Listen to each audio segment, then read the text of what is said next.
హనుమ వలన ఎక్కడెక్కడ హనుమ నిలబడతారో అక్కడ చచ్చిపోయే వాళ్ళందరూ బతుకుతారు. అది ఆనాడు కాదు, ఆనాడు అన్నారు బ్రహ్మగారు, ఈయన ఎక్కడుంటాడో అక్కడ మంగళం, ఈయన ఎక్కడుంటాడో అక్కడ శుభం. హనుమతో ఉన్న గొప్పతనం ఏమిటో తెలుసా అండి? ఆపత్కాలమునందు కాంతారీషు భయేషు చ అని అగస్త్య మహర్షి చెప్పారు, వాల్మీకి మహర్షి చెప్పారు.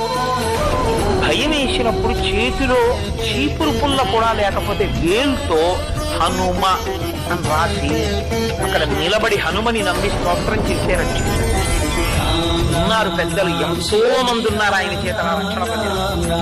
ఆనాటి నుంచి ఈనాటి వరకు రామనామం చెప్పిన రామ భక్తుడైన వాణ్ణి, రాముని మీద విశ్వాసం ఉన్న వాణ్ణి చెనకలేరు. హనుమ సర్వదా కాపాడుతుంటారు అలాంటి వాళ్ళని. వాళ్ళ జోలికిడితే ప్రమాదాలు వస్తాయి.